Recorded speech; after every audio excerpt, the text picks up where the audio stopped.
All right. I guess I am totally confused with this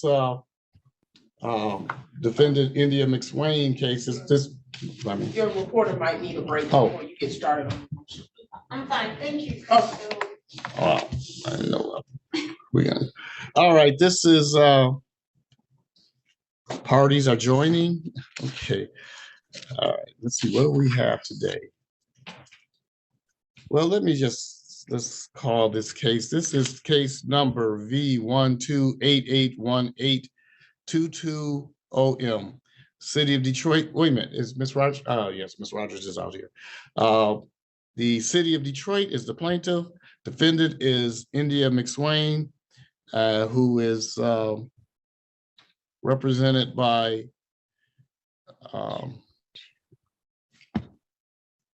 Miss Celeste Dunn, Esquire. Then I have something else that just came before us, intervening party motion. This is obviously the same case number. We now have the attorney, an intervening party attorney. Is that David Draper? That's right, Your Honor. I'm David Draper. I represent the proposed intervener. His name is Author Jackson. There might be a misspelling there, but it's Author as traditionally spelled, I believe, Author Jackson. He's not here today. Go aheade, I'm sorry. All right. Yeah, he has an additional R in it. He has A-U-R-T. That's not a problem. A-U-T-H-O-R. Okay. So, Judge, I know it's a little confusing. If you want to let me go, I'll talk. If you have questions, whatever your pleasure. Oh, I need you to definitely talk, and because yes, I am very confused at this point. Okay. So essentially what we've got dog Crunch. Crunch is the dog. There's a criminal case with wife. Hold up, counsel. Yeah. I do need your appearance and P number on the record.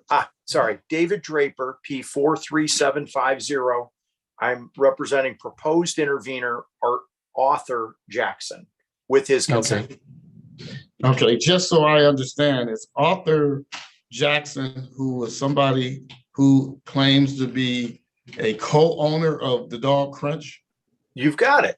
I don't think it's gonna be that confusing, Judge. He's still gonna be that confusing because this has been ongoing now for months and months, and now I'm hearing there's somebody else who has an interest in this case and the dog. So right, so he's married to India McSwain, and she's the lead, or the only defendant in City of Detroit versus India McSwain, the case we're here under. So essentially, this has to do with a bite by dog Crunch.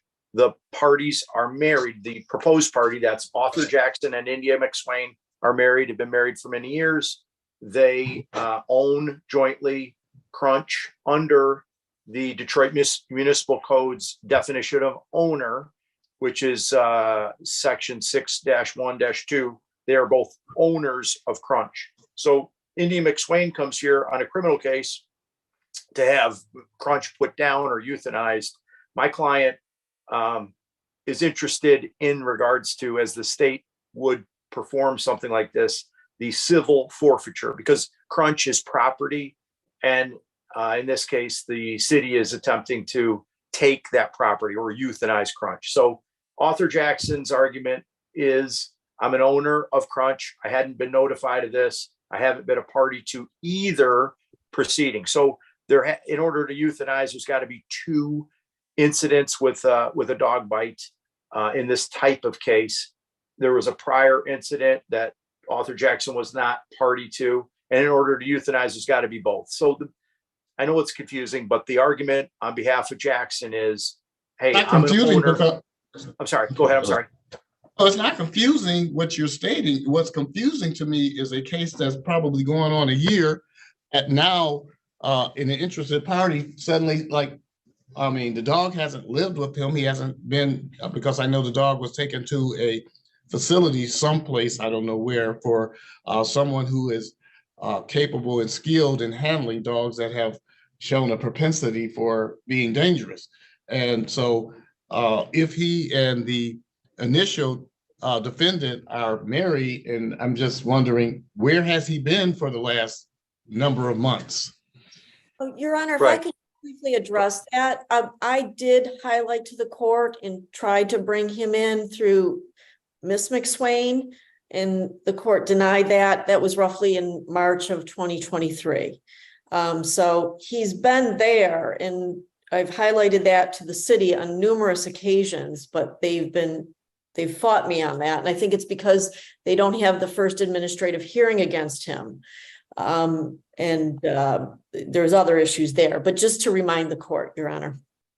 Okay, this has been going on for a long time, and I certainly don't remember at this time that there was somebody else who was coming in to be claiming to be an owner, and I would have denied that. But if you say that's what occurred, I'm not going to argue that. So certainly we are where we are today. So. So the court, I think, sees you see the issues, and he's just asking to have his due process rights, that he would have in this property. And it's our understanding under the law that all parties that own property must be notified, must be part of the proceedings. He isn't or hasn't been and now wants to be. And I think he should be. But I also think, which means he also opens himself up for any lawsuits that might be claimed for any injury that his dog has provided. I certainly don't have a problem with it, but I certainly kind of question why somebody would be putting themselves in a position that we're not there, where somebody who's suing the dog owner for a bite and for medical injury or distress or anything else someone might come up with for a reason to claim a dog owner. And I think that just goes to show, Judge, how much he loves and cherishes the dog and wants to be part of this, regardless of potential civil liability. So he's an owner. He wants to be seen as an owner and wants whatever he can do to protect the dog. All right, Attorney Rogers. Yes, thank you. The city is objecting to Mr. Jackson being added as a party to this matter. As the court has said, this matter has been going on for a long time. I filed my motion for the dangerous dog hearing and to euthanize the dog over a year ago at this point. The motion has been pending this whole time because defense had motions. We transported the dog. There's been a lot of procedures going on in between. Mr. Jackson had that entire time to intervene. And also, Mr. Jackson has never asserted himself to Detroit Animal Care and Control as the owner of this dog. Only Miss McSwan ever has. That's why she is the named defendant here. And that is why she's the only one included on this. In June of 2020, there was a dangerous dog checklist that only Miss McSwan signed, saying that she understood the conditions that Crunch had to live under to be at the home after the first bite. No other owner is on that. At one point, she did attempt to get the dog license. It's only under her name. And then when the dog was deemed dangerous in October of 2022, once again, it was only addressed to Miss McSwan, and she was the only one that signed for it. The city was not aware of Mr. Jackson asserting himself as an owner of Crunch in particular. Mr. Jackson does have his own criminal cases also involving dogs, but these were different dogs. Same property, but different location or different dogs.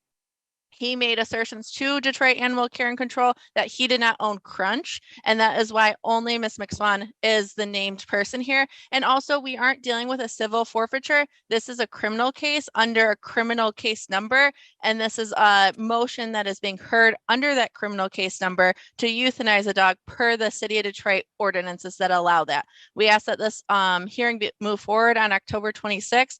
To hear testimony if Crunch should be euthanized per the city's motion that has been pending for almost a year. Okay.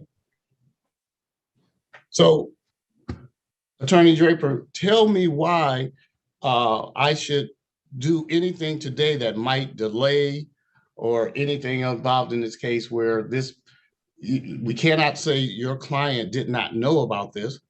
I can only say the only people that did not know it is the City of Detroit and the the prosecution. There has been nothing that has come up.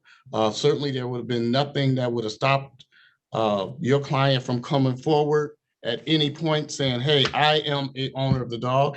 There is nothing that he's come forward and saying, here's some paperwork where I purchased the dog, simply saying, well, you know, by virtue of Ms. McSwain being my wife, therefore I am the part owner of the dog. I don't know that that is just going to fly with this kind of, where there's notice for over a year or at least a year that this case has been going on, but there's been no effort to claim any type of part of it. Quite frankly, I'm not sure why that would even is being done. And I think I think your client has slept on this too long, sir, and I see no reason to allow him to intervene and be a party of this case at this point.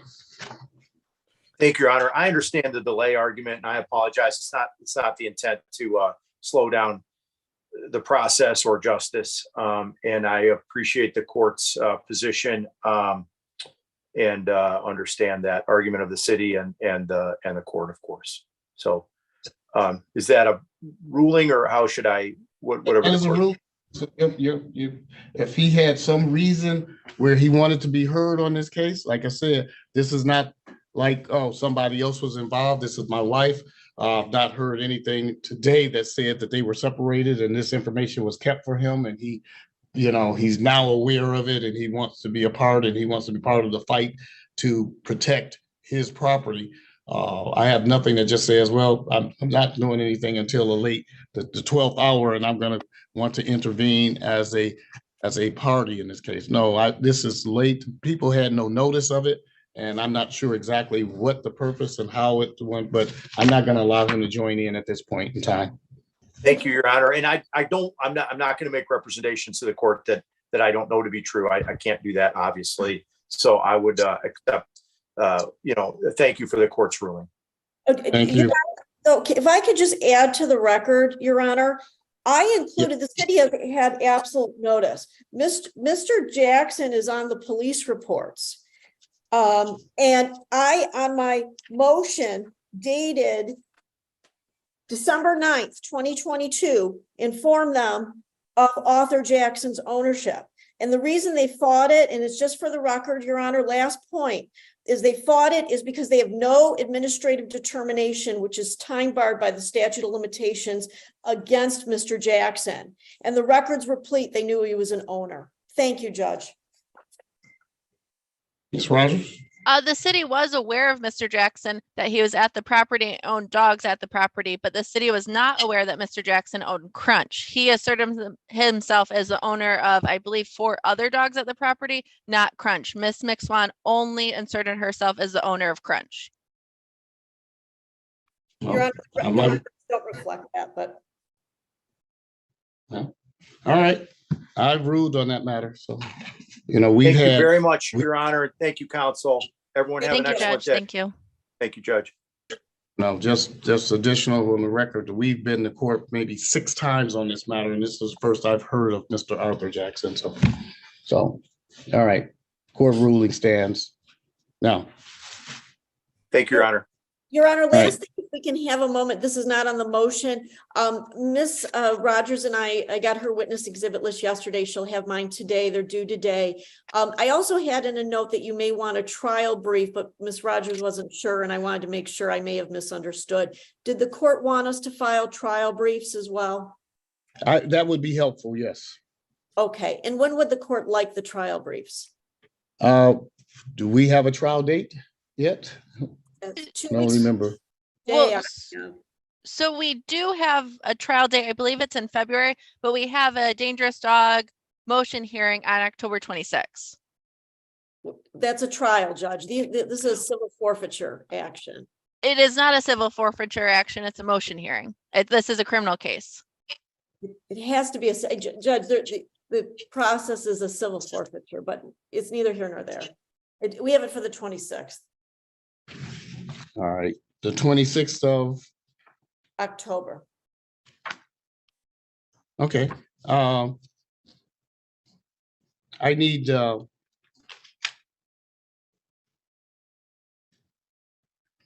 How much time do you need to submit the brief?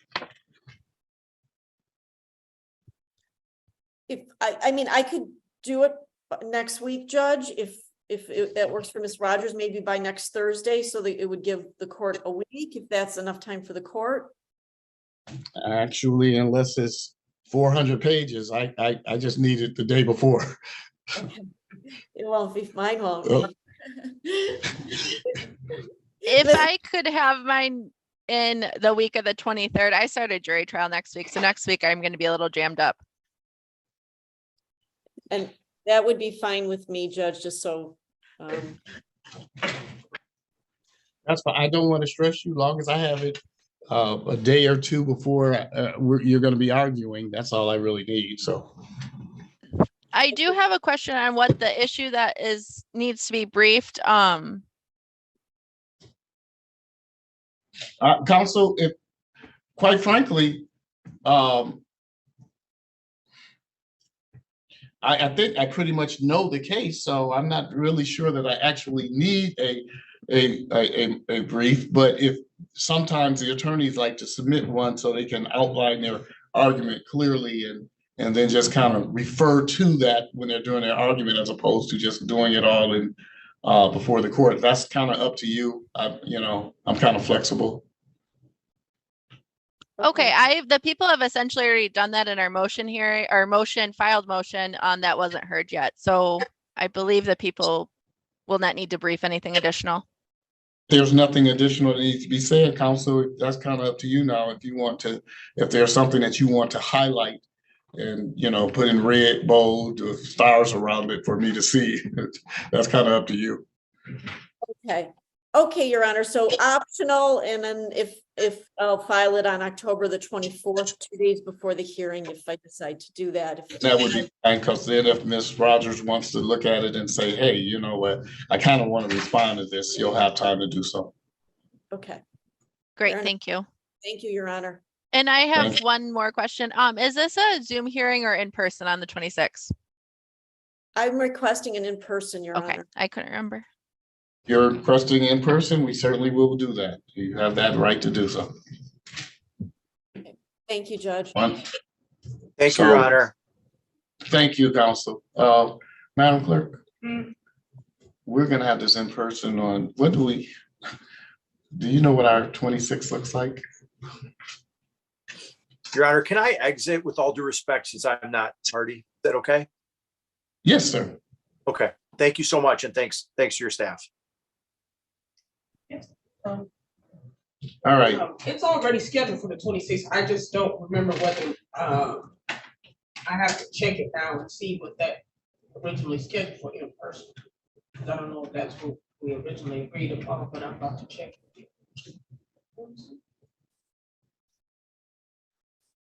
But the docket is a big, that day. So No, I mean, it was. no, already that's open. fine. I'll let them do it now in person. Yeah, it's scheduled for the first part. Well, no, wait.